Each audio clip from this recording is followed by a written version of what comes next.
Hello friends, English literature, Elizabethan and Jacobean drama, The Duchess of Malfi by Joan Webster. Brief questions with answers. Brief question 120 to 163. Question 120. Why does Ferdinand compare the Duchess's court to a pasture land?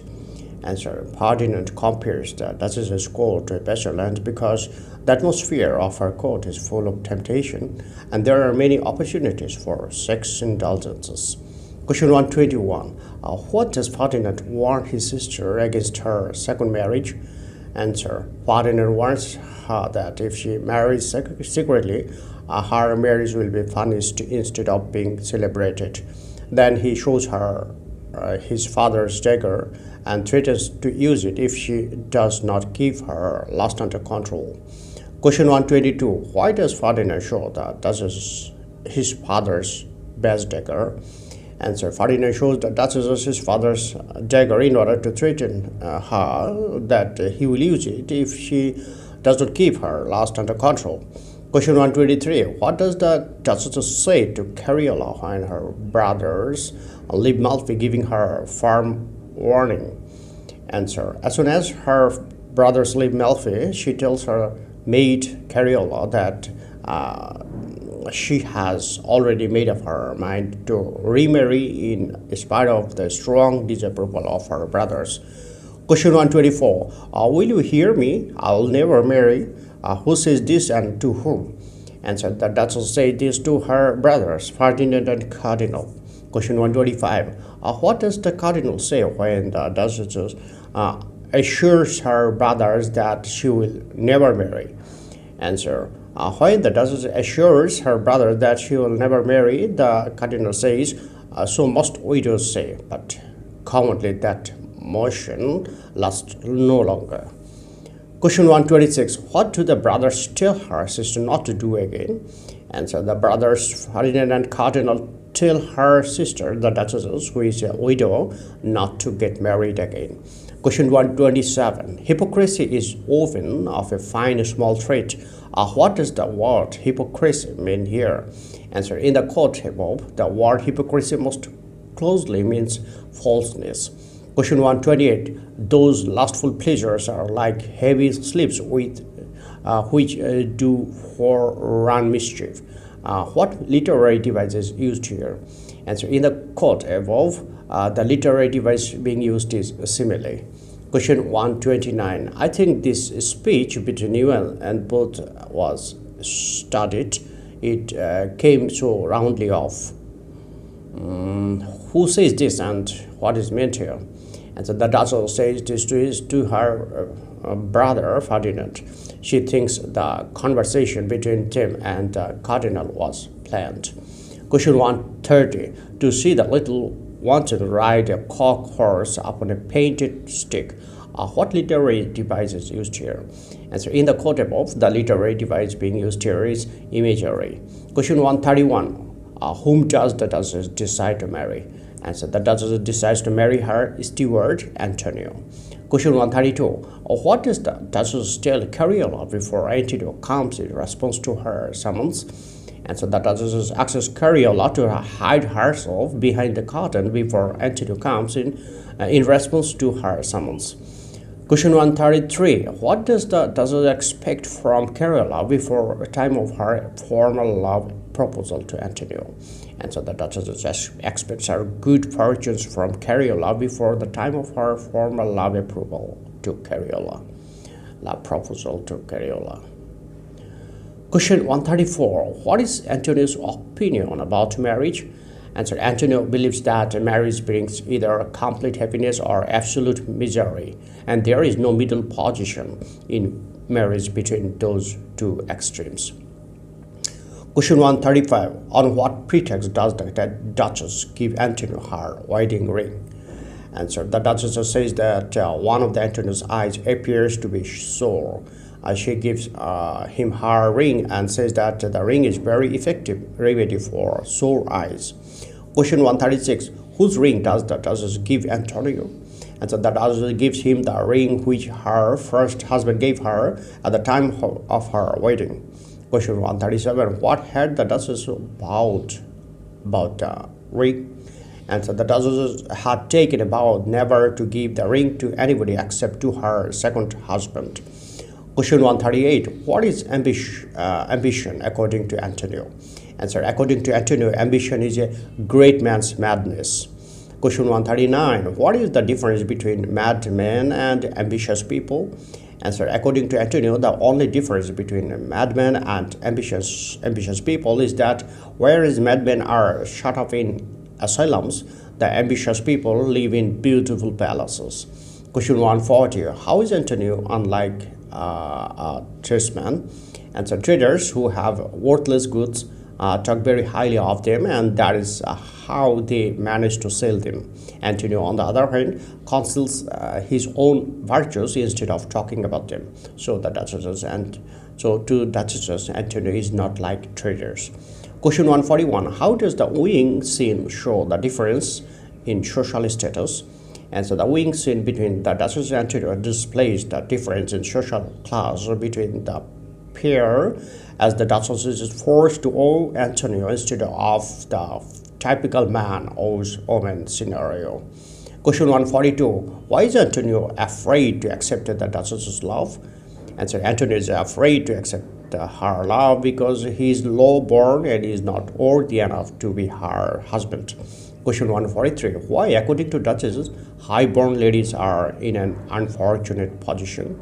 Answer. Duchesses tells Antonio that high-born ladies are in an unfortunate position in the matter of love making because they do have freedom of making love to anybody as the common people have. Society imposes upon them many restrictions which they cannot violate. Question 144. Why do high-born ladies adopt crooked methods? Answer. If they want to enjoy the bliss of love, they have to adopt some crooked method to deceive people so that the people cannot understand that they are actually making love instead of being loved. Question 145. Why can't high-born ladies receive love? Answer. They cannot receive love because the common men are not allowed to approach them. Besides, an ordinary man cannot venture to owe a lady of high status. Question 146. Why is the Duchess forced to take the initiative in courting? Answer. The Duchess is forced to take the initiative in courting because an ordinary man cannot venture to owe a lady of high status. Question 147. How does the Duchess lure Antonio to marry her? Answer. The Duchess lures him by saying that she's not as emotionless as the stone figure carved on the grave of her dead husband, but a creature of flesh and blood with all the bloom of youth and all the desires of the flesh, so that he would be able to enjoy her as much as one can enjoy an ordinary woman. Question 148. What does the alabaster figure carved on the Duchess's late husband's grave hint? Answer. It hints that the Duchess is not prepared to remain a widow, stifling her natural emotional urges just to honor the memory of her dead husband. Question 149. In whose presence are the Duchess and Antonio married? Answer. The Duchess and Antonio are married secretly in the presence of Cariola. Question 150. Lady, a naked sword between us, keep us chaste. Who is the speaker? What does the speaker mean here? Answer. The Duchess is the speaker. She says this to Antonio after their secret marriage in the presence of Cariola. She asks him to lead her to the nuptial bed, but she tells him that they must not enjoy the blessing of sex as husband and wife do, because their marriage is not ratified in the church. Question 151. Lady, a naked sword between us, keep us chaste. What literary device is used here? The literary device used here is allusion. Question 152. Like the old tale in Alexander and Lodowick, who were Alexander and Lodowick? Answer. Alexander and Lodowick were two faithful friends who were so like one another that none could know them asunder. Lodowick married the princess of Hungary in Alexander's name and used to sleep with her in the same bed with a naked sword between them in order to avoid sexual contact because he did not want to wrong her friend. Question 153. How does Boswellia satirizes ladies' fondness for cosmetics? Answer: seeing an old lady, Boswellia satirizes ladies' fondness for cosmetics. He compares their toilet rooms to that of a witch, because just as the witches use various kinds of foul and poisonous substances such as serpents' fat, snakes' eggs, saliva of Jew, and dung of their children, etc. So also ladies of fashion use various kinds of dirty and foul substances such as rock, cream, plaster, etc. as cosmetics. Question 155. Why does Boswellia compare the ladies' toilet room to that of a witch? Answer: Boswellia compares their toilet rooms to that of a witch because just as the witches use various kinds of foul and poisonous substances such as serpents' fat, snakes' eggs, saliva of Jews, and the dung of their children, etc. So also the ladies of fashion use various kinds of dirty and foul substances such as rock, cream, plaster, etc. as cosmetics. Question 155. Why doesn't Boswellia want to kiss a painted face? Answer: Boswellia does not want to kiss a painted face because a painted face, in his opinion, is more foul and filthy than even a plague-stricken victim. Question 156. For what purpose, according to Boswellia, dress is used?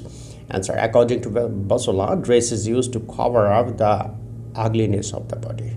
Question 157. Whom does Boswellia compare to an orange tree? Answer: Boswellia compares a woman to an orange tree that bears both green and ripe fruits. Question 158. Why do, according to Boswellia, women involved in sex indulgence? Answer: according to Boswellia, women indulge in sex for a variety of reasons. Some indulge in it for pure love, and some indulge in for material reward. Question 159. If we have some golden showers that rained at the time of Jupiter, the thunder, you have the same Danaus still. Who was Danaus?